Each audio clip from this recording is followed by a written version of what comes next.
Hobbitses, and welcome back to another episode of Gollum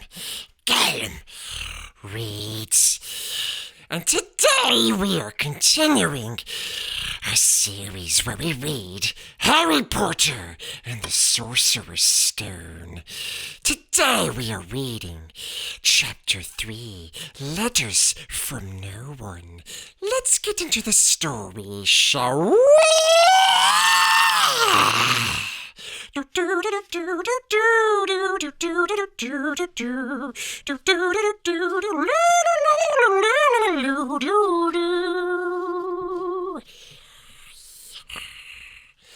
Chapter 3, The Letters from No One. The escape of the Brazilian boa constrictor earned Harry his longest ever punishment, Precious. By the time he was allowed out of his cupboard again, the summer holidays had started, and Dudley had already broken his new cinecamera.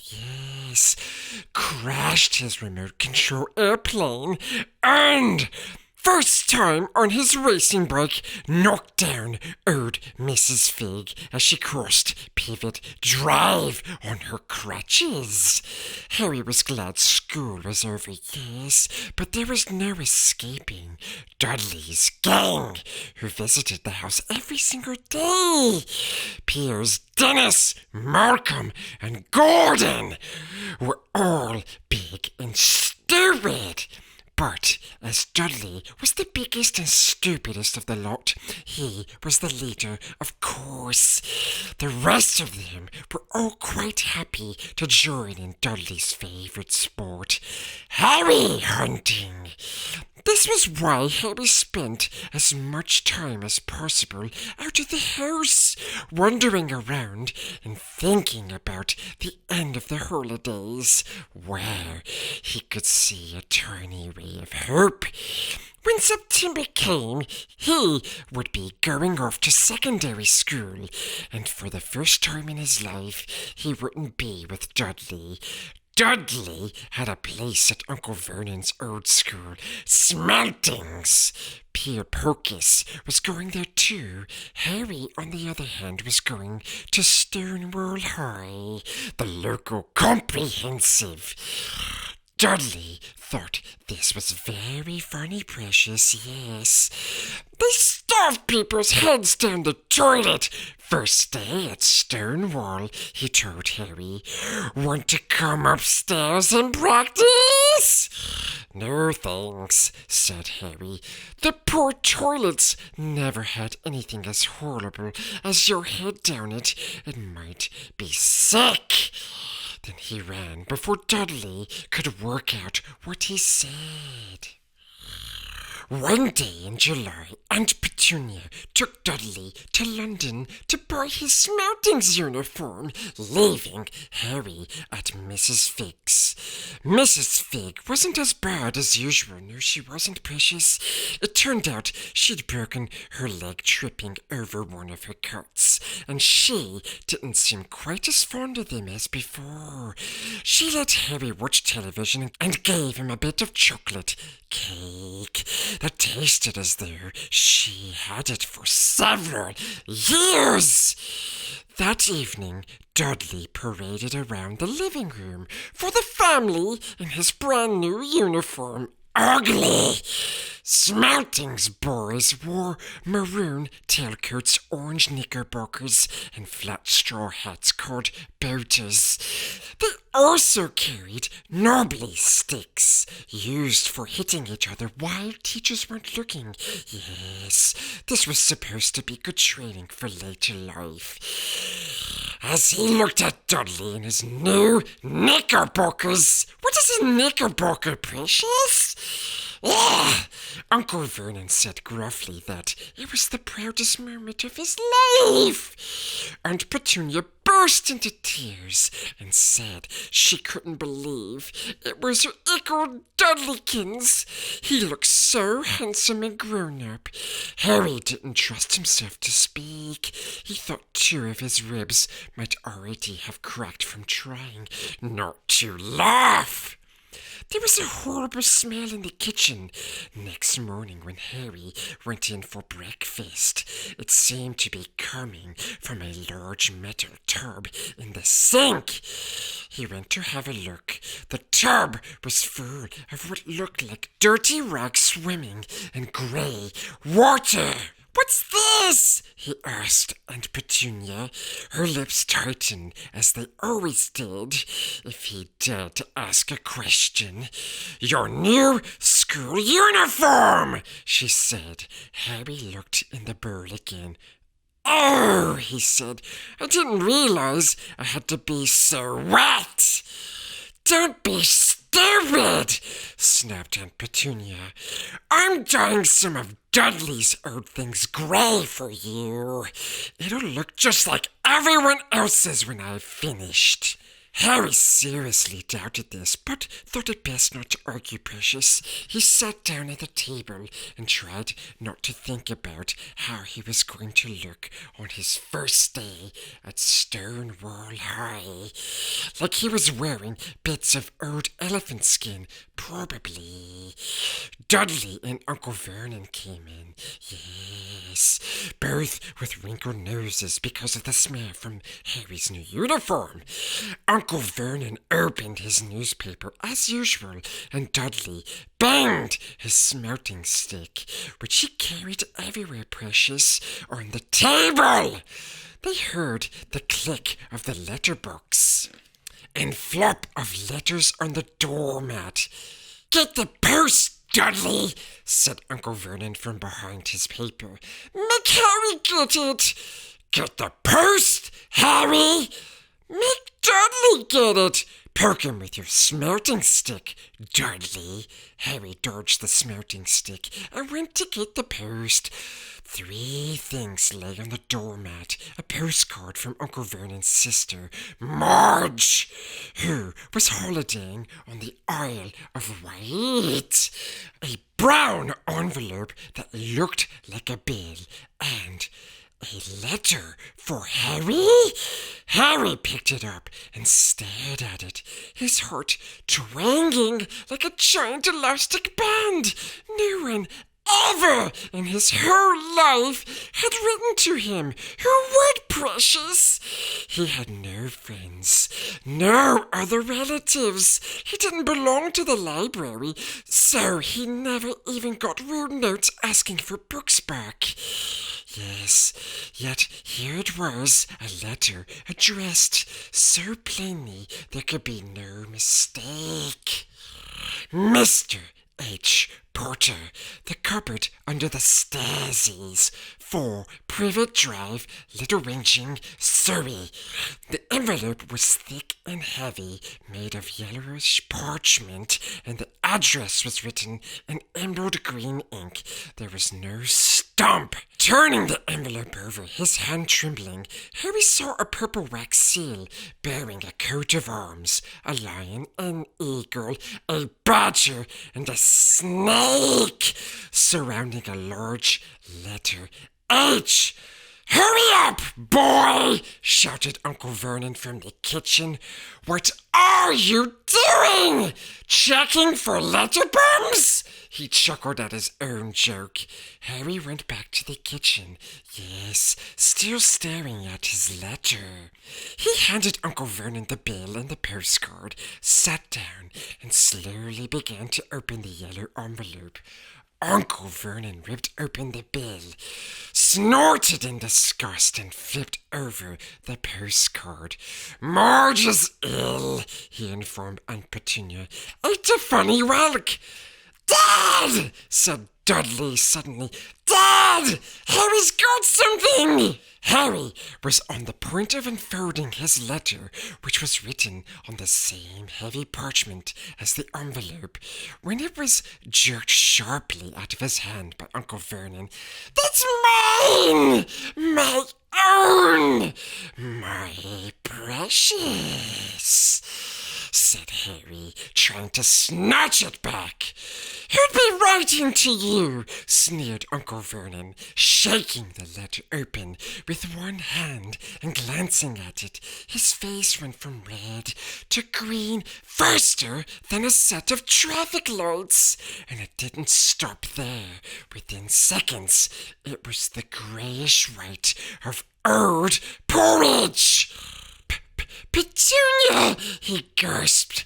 Dudley tried to grab the letter to read it, but Uncle Vernon held it high out of his reach. Aunt Petunia took it curiously and read the first line. For a moment it looked as though she might faint. She clutched her throat and made a choking noise. "Gollum! Gollum! Vernon! Oh my goodness, Vernon!" They stared at each other, seeming to have forgotten that Harry and Dudley were still in the room. Dudley wasn't used to being ignored. He gave his father a sharp tap on the head with his smelting stick. "I want to read that letter," he said loudly. "I want to read it," said Harry furiously, "as it's mine, my own, my precious."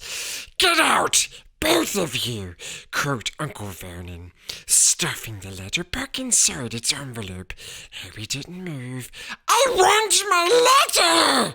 he shouted. "Let me see it!" demanded Dudley. "Out!" roared Uncle Vernon, and he took both Harry and Dudley by the scruffs of their necks and threw them into the wall, slamming the kitchen door behind them. Harry and Dudley promptly had a furious but silent fight over who would listen at the keyhole. Dudley won, so Harry, his glasses dangling from one ear, lay flat on his stomach to listen at the crack between door and floor. "Vernon!" Aunt Petunia was saying in a quivering voice. "Look at the address! How could they possibly know where he sleeps, precious? You don't think they're watching the house?" "Watching, spying, might be following us," muttered Uncle Vernon wildly. "But what should we do, Vernon? Should we write back, tell them we don't want?" Harry could see Uncle Vernon's shiny black shoes pacing up and down the kitchen.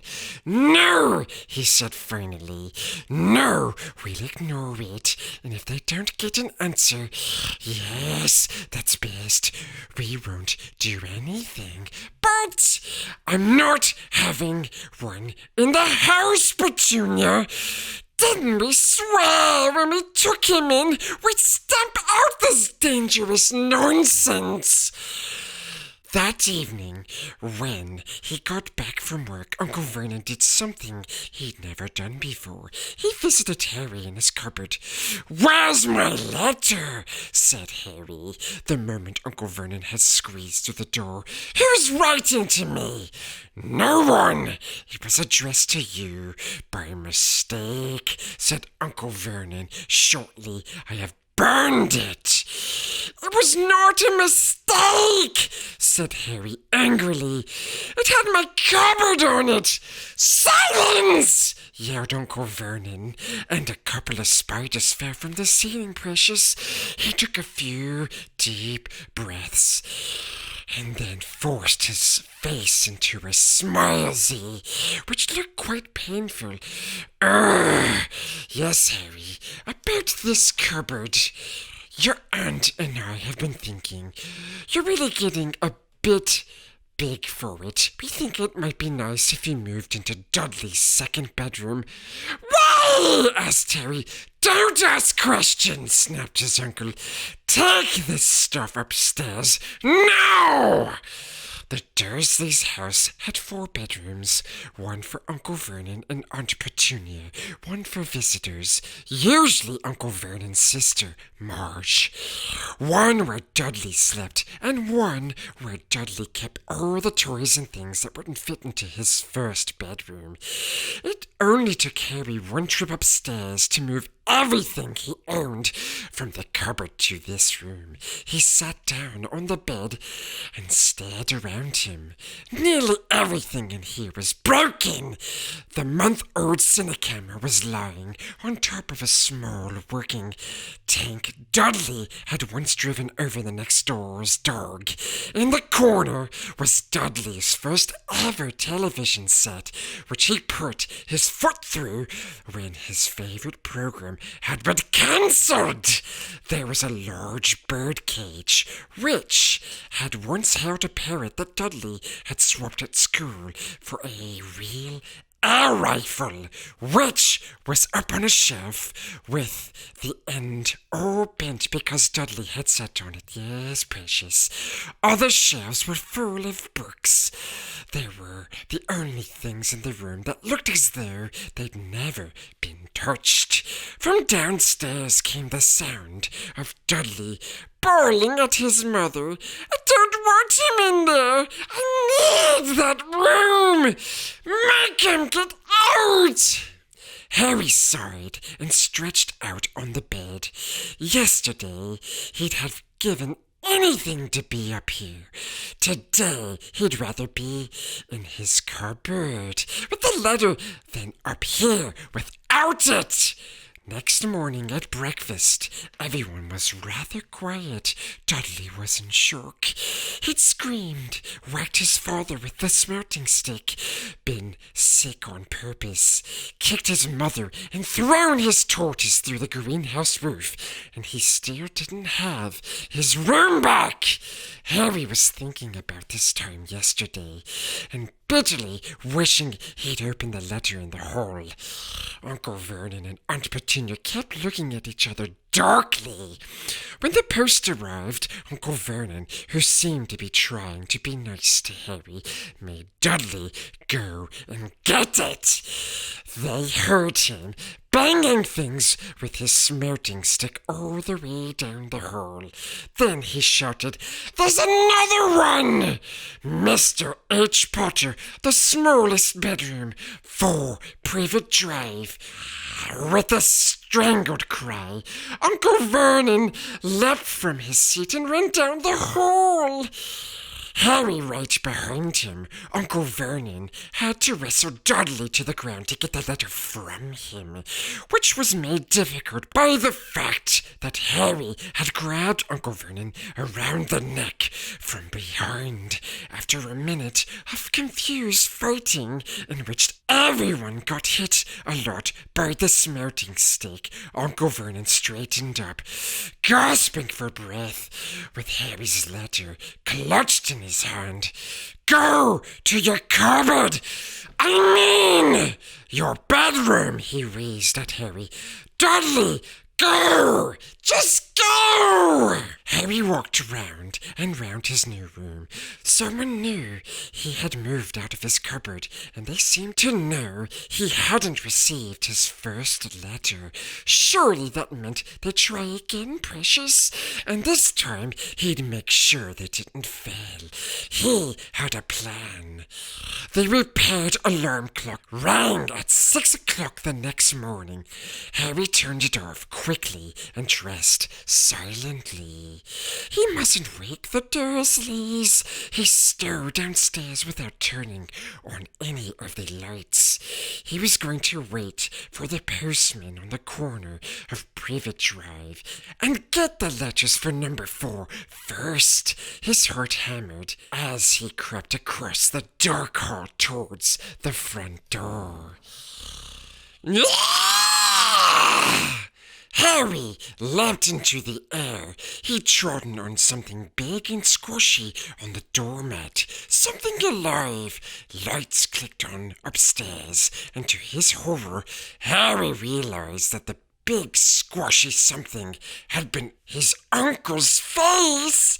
Uncle Vernon had been lying at the floor of the front door in a sleeping bag, clearly making sure that Harry didn't do exactly what he'd been trying to do. He shouted at Harry for about half an hour and then told him to go and make a cup of tea. Harry shuffled miserably off into the kitchen, and by the time he got back, the post had arrived right into Uncle Vernon's lap. Harry could see 3 letters addressed in green ink. "I want," he began, but Uncle Vernon was tearing the letters into pieces before his eyes. Uncle Vernon didn't go to work that day. He stayed at home and nailed up the letterbox.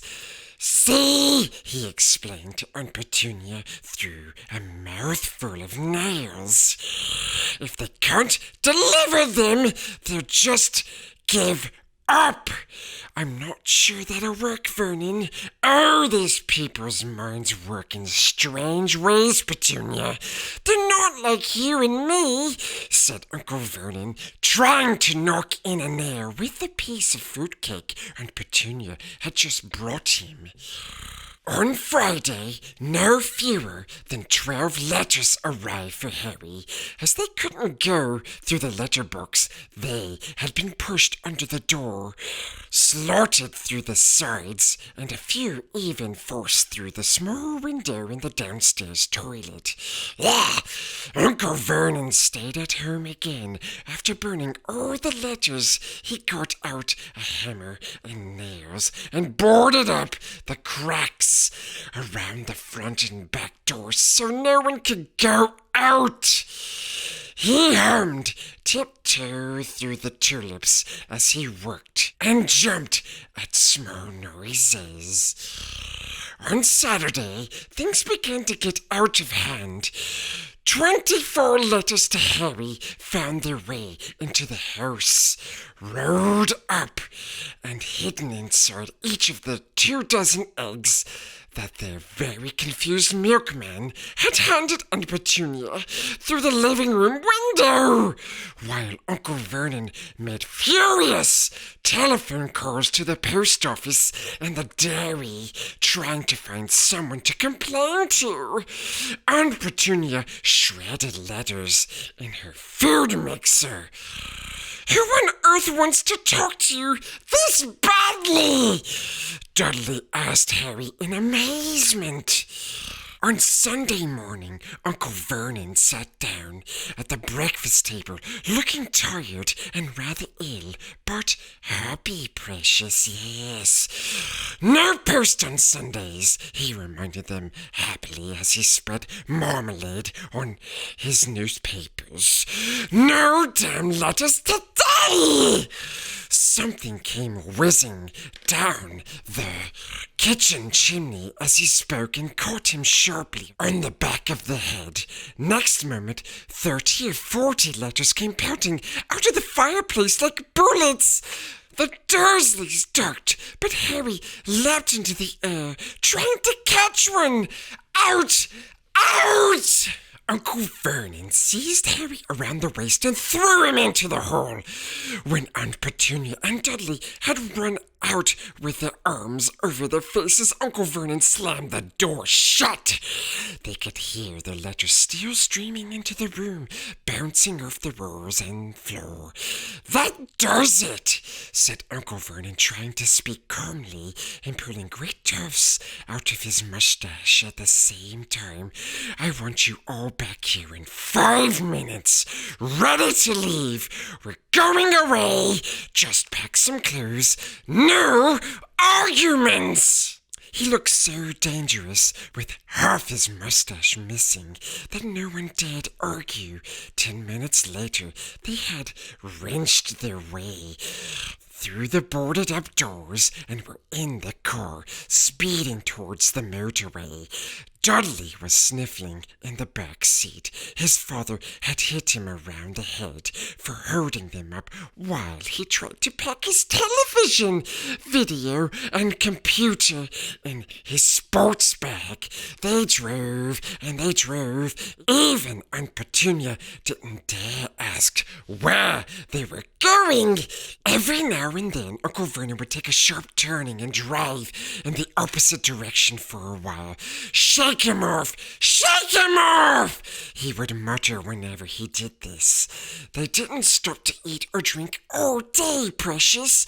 By nightfall, Dudley was howling. He never had such a bad day in his life. He was hungry, Precious. He missed 5 television programs he wanted to see. And he never gone so long without blowing up an alien on his computer. Uncle Vernon stopped at last outside a gloomy-looking hotel on the outskirts of a big city. Dudley and Harry shared a room with twin beds and damp, musty sheets. Dudley snored, but Harry stayed awake, sitting on the windowsill, staring down at the lights of passing cars and wondering. They ate stale cornflakes and cold tinned tomatoes on toast for breakfast next day. They had just finished when the owner of the hotel came over to their table. "Excuse me, but is one of you Mr. H. Potter? Only I got about 100 of these at the front desk." She held up a letter so they could read the green ink address. "Mr. H. Porter, room 17, Railview Hotel, Cockworth." Harry made a grab for the letter, but Uncle Vernon knocked his hand out of the way. The woman stared. "I'll take them," said Uncle Vernon, standing up quickly and following her from the dining room. "Wouldn't it be better to just go home, dear?" Aunt Petunia suggested timidly hours later, but Uncle Vernon didn't seem to hear her. Exactly what he was looking for, none of them knew.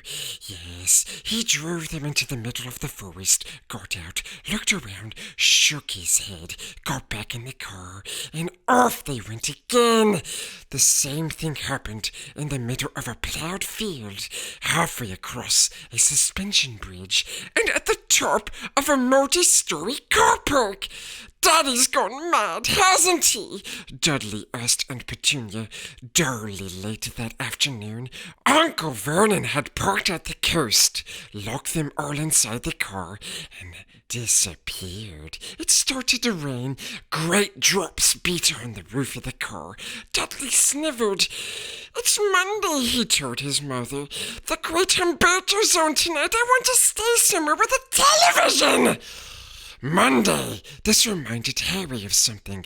If it was Monday, and you could usually count on Dudley to know the days of the week because of television, then tomorrow, Tuesday, was Harry's 11th birthday.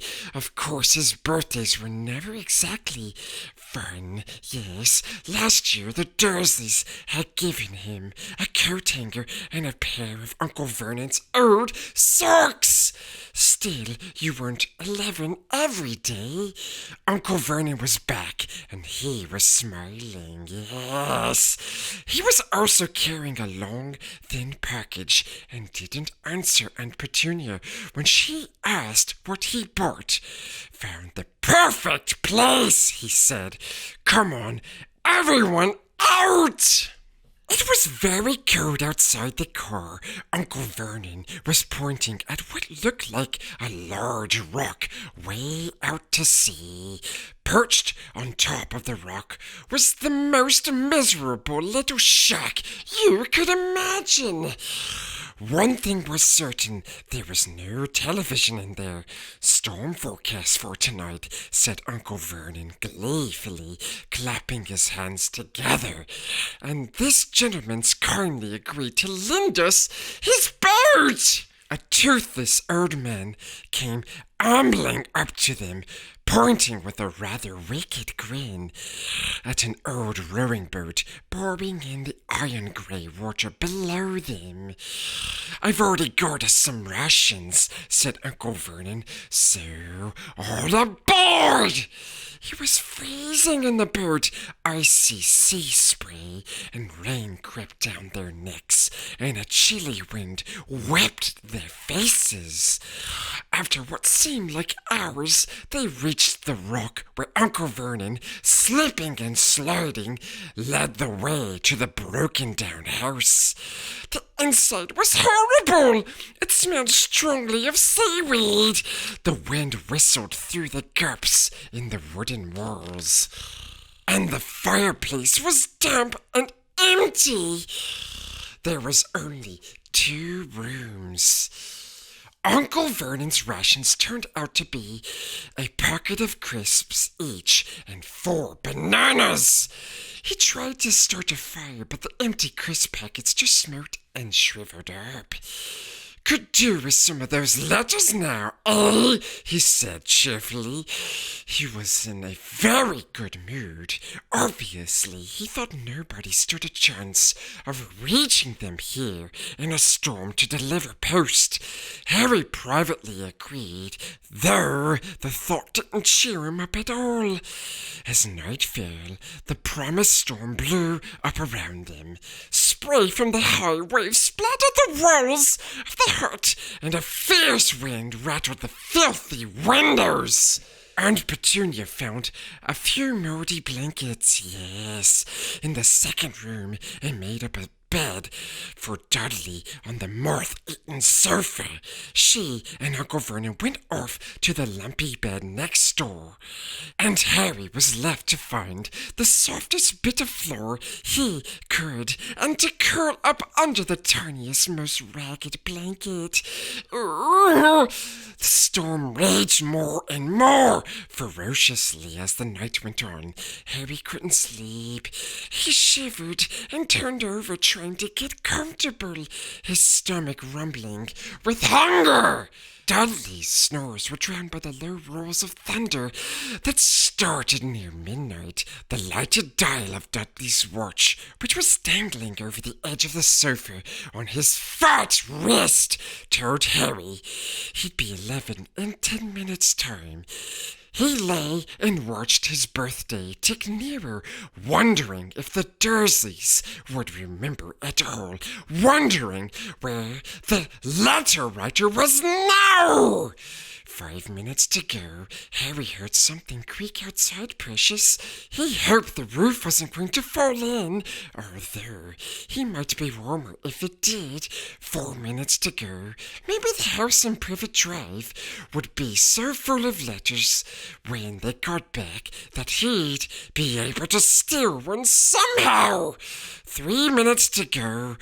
Was that the sea slapping hard on the rock like that? And 2 minutes to go, Precious. What was that funny crunching noise? Was the rock crumbling into the sea? 1 minute to go, and he'd be 11. 30 seconds. 20. 10. 9. Maybe he'd wake Dudley up just to annoy him. 3, 2, 1.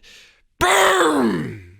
The whole shack shivered, and Harry sat bolt upright, staring at the door. Someone was outside, knocking to come in. We hoped you enjoyed this reading of Harry Potter and the Sorcerer's Stone, Chapter 3, The Letters from No One. And if you did, Precious, don't forget to smash the like button and leave a comment down below. And if you enjoyed this reading, don't forget to subscribe. Do it! You know you want to, my love. Yes, do it! Until next time, Hobbitses, Gollum, Gollum,